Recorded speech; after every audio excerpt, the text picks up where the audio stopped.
there's nothing more fun in a story than being underestimated. There's nothing more fun than people thinking that, oh, this is going to be nothing, no big deal. And then all of a sudden they're like at their screens, like waiting for the next. I love that. I love it. I love it in life when people underestimate me and I'm like, oh, okay, this is going to be fun for you. Hi, Anjali. I am such a big fan. Obviously, I loved you in EXU, and I am so excited to see you in the Ravening Wars. I'm excited and scared, but like the right kind of excited. It's nervousness and excitement are just the same thing. So I'm really excited. I love it. And then, can you talk to me a little bit about your character and the inspiration you took when doing the character creation? Because I'm not gonna lie, Jessica Rabbit as a mango is probably the best description I've ever heard in my life. I mean, I was very proud of that one because that's the only way I could think of to describe her. But also, okay, so there's two different parts. There's the actual character, and then there is the food inspiration. The food inspiration is just I love spicy mango, but also I really love that this incredibly sweet, but clearly sweet fruit can be made so much more complex when you put a little spice to it, when you put a little oomph to it. Yeah. And Lady Amango is very much that way. She is not your most proper person in terms of like she's going to speak her mind. And as far as her being is concerned, historically, both with Fiera Rai and then with Miriam in Undeadwood and Stingray in We're Alive Frontier, I've created characters that were very capable. They had flaws that they had to work against, but they were very capable. They could handle themselves in the situations that they were put in. That was never a problem. I wanted to explore what would happen if I created a character who thought they were very capable, but then were put into a set of circumstances where that capability was no longer in play. Oh. And so I worked with Matt to put together her story. And because she is royalty, but she is mourning the death of her husband, the king, she is about to be thrown into a situation that is very different than the life that she has been leading. And that to me was very exciting. What do you do when you're so used to being high status, not just in terms of royalty, but high status in terms of capability. And then all of a sudden, all of the skills that you have don't mean anything. What do you do when you've got nothing but your brain? That to me was very exciting. And especially in this particular world, because I'd watched A Crown of Candy and watched all of the characters and all of them were really good at the things that they did, and so to see what would happen with people who were more average, even though she's not average in any way in terms of her stature, in terms of her status, maybe what if you're not great at everything? What do you got to do? What do you have to do to make this work? And who do you have to befriend? Who do you have to look out for? There's so much complexity to navigating that world. And also I feel like that's a little more realistic because I am by no means as capable as any of the players that I have played before. I am in like small ways, but not the ways they are. And so this felt a little bit more like my lane. I love it. Pardon the pun, but that storyline sounds so juicy. It is. It's very juicy. It's very, very juicy. But yeah, I probably ate like 10 pounds of spicy mango during the shooting too. Just like stress ate it as a snack. It was something. I love it. Hey, yeah, A Crown of Candy for me, because I started watching it when the trailer dropped for the Ravening War, and I was like, Game of Thrones Candyland. This will be fun. This will be a parody. No. Right? Yeah, surprise. I think a lot of people had that experience. I mean, I was going into watching it without, having anybody talking about it because I was going in before people were bringing it back up. I only knew that it had been a very popular series when it first came out. And yeah, at the start of the game, you are aware that like we are not in Kansas anymore, Toto. Like this is going to go dark. And I love that. I love that about TTRPGs in general, that much like life, you have to traverse the waters of laughing your ass off and then suddenly having to cry about something, of something tragic happening, but somehow you're laughing in the room about something else. Like that's life. And that is, I really think that's the mark of a good story, when you have all of that in there. No one's trying to play comedy or trying to play tragedy. We're just playing truth. Yeah, that to me is one of my favorite parts of watching like actual plays. It's that really messy balance. I think it works so well. And like the dynamic of the table, can you talk to me a little bit about the dynamic of this table? Because you have Brennan, who literally created this world, but is now a player. And you have Aabria, who you've played with where she was a DM, and then Matt, who you played with as a player. Vastly different than I'm assuming anything he's doing with this. Yeah. I mean, the dynamic at the table was, I mean, look at the people who are at the table. Like, these are people who are not just great at what they do, but great at collaborating. You know, no matter what they've done before, they understand that we are all there to serve the story, right? Yep. And so, especially having had the experience of EXU, where Aabria had to step into a world that Matt had created while Matt was a player, I felt like I was like, oh, well, this is normal. This is totally normal, because this is exactly what happened before. And Brendan had just done Calamity. So I had seen that happen. So I was like, oh, no big deal. I will say there was definitely a sense of responsibility, and a sense of, respect. And that's, why I devoured, no pun intended, the Crown of Candy series, because I wanted to make sure that I was living in the same world, and that whatever storytelling I provided along with everyone else, it would make sense that this was the world that would go on to become the world. And but yeah, it was pretty magnificent. I always start an RPG with a little bit of like, it's not even nervousness, it's just having to give over to the fact that, no, you don't know what you're doing. Yeah. And you have no idea what's going to come. But the good news is D&D is not about winning. This is not a game where you win or lose. This is a game where you play, and that's it. And so I always have to remind myself that it's not about doing it right. It's not even about getting the rules right, really. I understand that there will be people, if there is something that we've messed up, I understand people will see that. But ultimately, I think, and I hope a lot of people understand that the story, I think, is so much more important. Even in your home games, especially in your home games, the story is so much more important. And the creators of the 5th edition will absolutely agree with you on that. The story is ultimately the story, and the enjoyment of your players is the most important. And then what was it about this season of Dimension 20 that really got you interested versus wanting to maybe come in a different season? It wasn't necessarily a choice. I don't want people to think that I could have been like, oh, I want to go into that season and that season. That, like, God bless, I wish I had that power. I would be in every season of every show that's out there. But the first thing that brought me into this was Matt giving me hitting me up and saying, hey, I'm doing this thing and no pressure, but I need to know tonight. And I was like, yeah, it's you. Of course I'll do it. I mean, I don't even understand. I don't know what it is, but yes.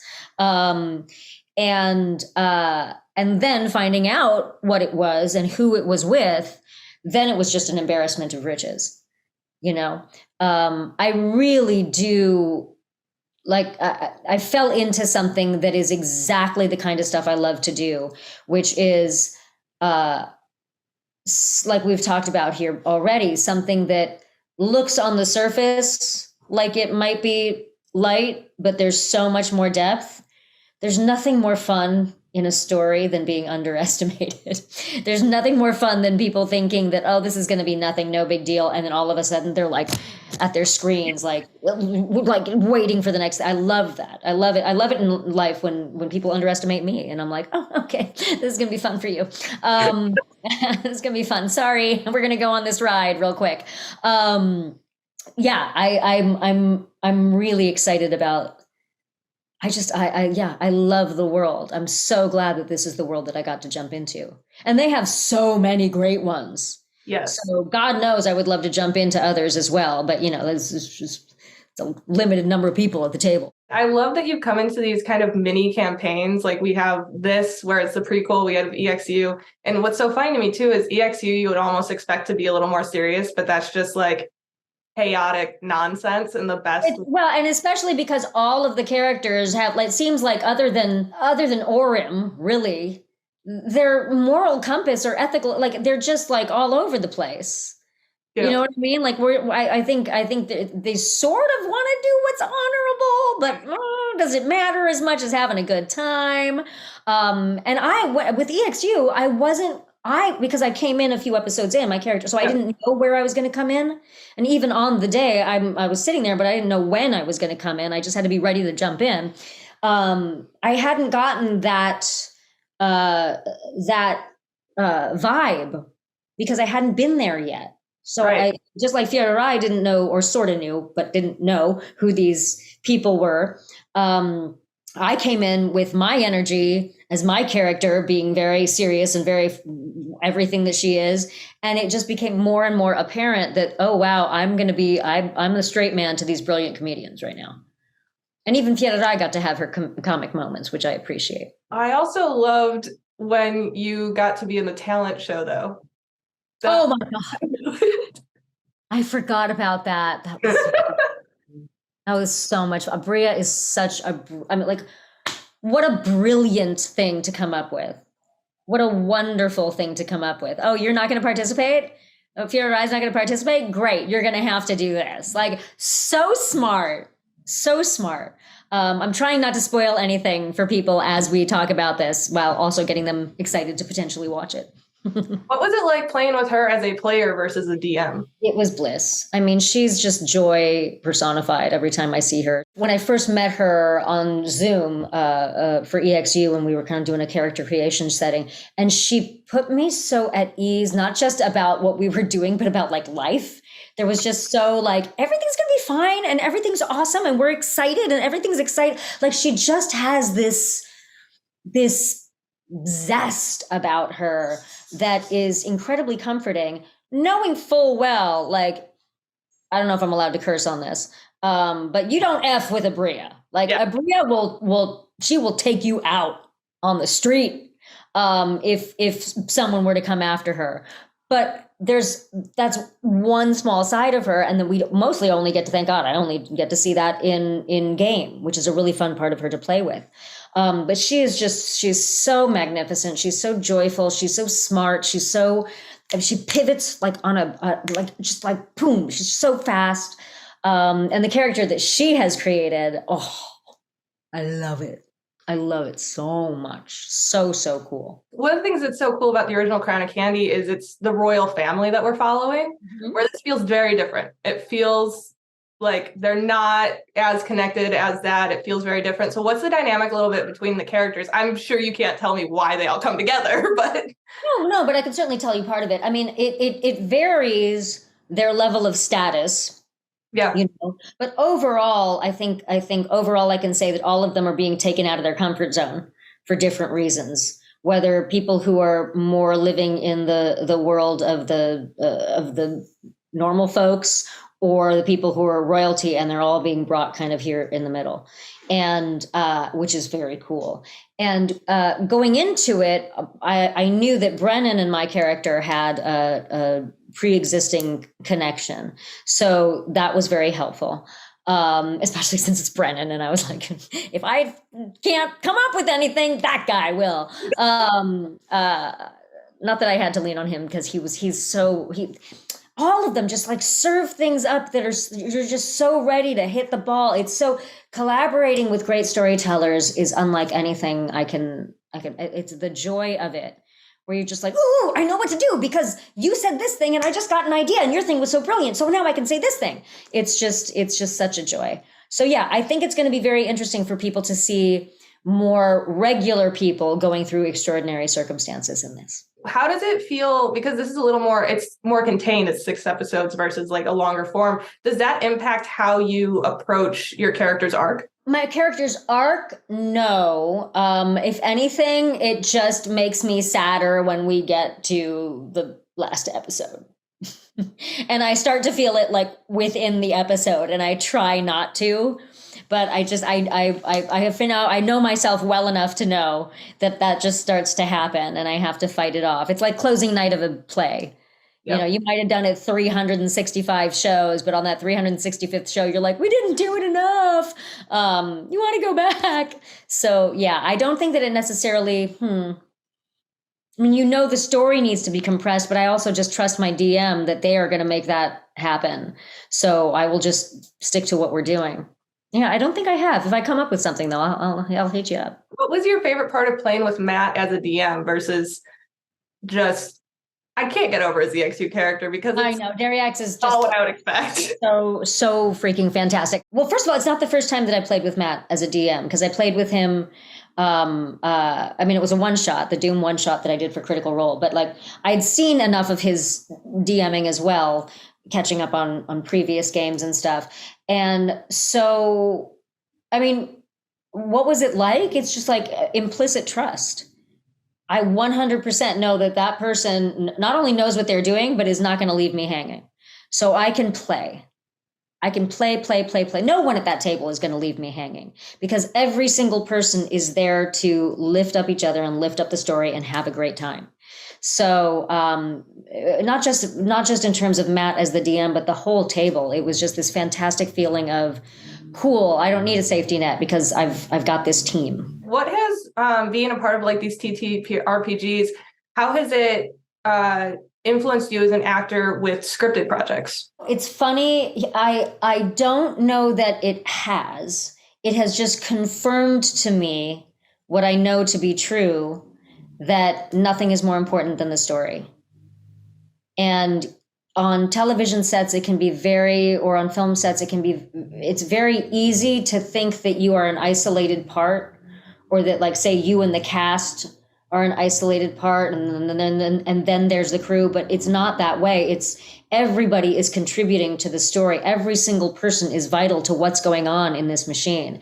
And I think TTRPGs are sort of they're what I want the world of storytelling to be, because we're all in it. We're literally all in it together. Shifting a little bit to your scripted stuff, what was it like to join the MCU in Ms. Marvel? It was crazy. It was, I mean, it was insane. It was awesome.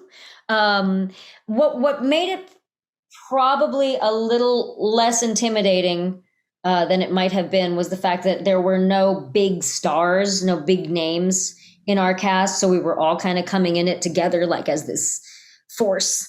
And coming to the MCU with a show that was so fun, but also committed to sharing and normalizing a culture that a lot of people didn't know about. Yes. That was really, really special. So coming to work every day was great because not only did I know everyone was it was a labor of love for everyone. Everyone was so committed to wanting to do it well and right and do right by the people who were watching it, but also we were there to have a good time. Right. So it was bliss. I loved working on it. Ms. Marvel's one of my favorites, and it's one of my favorite young heroes too. What was it like working with Iman and seeing her growth over the course of the series, now going into the Marvels? I mean, it's extraordinary. She was already such an impressive human when I first met her. You know, she's very, very level-headed, very smart, cares so much about the MCU and these stories and knew so much about it. And I was just enjoying watching her step into this, because Ms. Marvel is all about someone stepping into their power. And she had already stepped into a good portion of her power before she got there. This was just another step along the way. And, I love the fact that she's not even on social media. Yeah. She has said this before, that she was like, yeah, I don't think this is necessarily good for me at this point. And that she had the wherewithal to do that. So that she could actually have like a normal life instead of only being involved with people talking to her as Ms. Marvel. So yeah, it was great. I love that girl. I'm so happy that the world gets to watch her for so long because she started at this age. Back to like A Crown of Candy and the Ravening War. What should Crown of Candy fans be most excited about because we're exploring this very, very important historical moment for this world? What should they be most excited about? Such a good question. I mean, there's so many things to be excited about, but that I can't tell you about. They're just things that are going to be exciting in the moment. I think much like all of the prequels that we've seen recently, or any prequels, that moment of recognition where you're starting to put the puzzle together and seeing where things are going to come into play later, I think that is a very satisfying thing.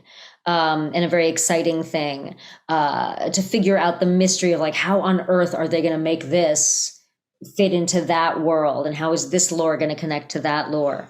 I think that's going to be, I hope that people are excited about that, because even I in the game was blown away by how that happened. I'm very excited about it. I'm hoping that we're going to see some characters we may have met or heard of in A Crown of Candy. Maybe. We're going to have to watch to find out. No hint on that one? Hint on that one, although I did sound like that one character from A Crown of Candy. I don't remember what his name was, but he always talked like this. Oh, yeah. Karina's little... Yeah, the little crazy gingerbread man. Yeah. Oh, God. What was his name? Was it like Gingy or something? He was crazy. I don't remember what it was, but I do remember his voice, and it creeped me out every time Brennan did it. That was one of the most terrifying yet hilarious things. Hilarious. Like a death-obsessed gingerbread man. The mind of Brennan Lee Mulligan, ladies and gentlemen. The mind of Brennan Lee Mulligan. Yeah, you got to dive into it. Yeah, really did. Really, really did. Oh, I just like, to be back at that table right now. What a joy. What a joy. I love it. And then is there any chance we'll see Farrah Rai make a return in Critical Role? Oh gosh, I wish I knew. And if I knew, I wouldn't be able to tell you. Well, you'll just have to keep watching the campaign to find out. I love it. Oh my gosh. Thank you so much for taking the time to talk to me. I'm such a big fan, and I can't wait to see what you do with Lady Amango, because like I said, well, the second I heard Jessica Rabbit as a mango, I'm like, that's the best thing I've ever heard. I was very happy with the art that came out right after that. I'm thrilled. I'm quite thrilled. I'm so excited. Yeah, this is one of those like Dimension 20 for me has always been kind of the silly one that I can jump into for a little bit lighter. Crown of Candy was like just punched you in the face with, no, that's not what's happening. I mean, there is some hilarious stuff. Don't get me wrong. You will laugh. You will absolutely laugh. But you're gonna get quite the ride. I can't wait. Oh, thank you so much for taking the time to talk to me. Sure. Take care, Caitlin.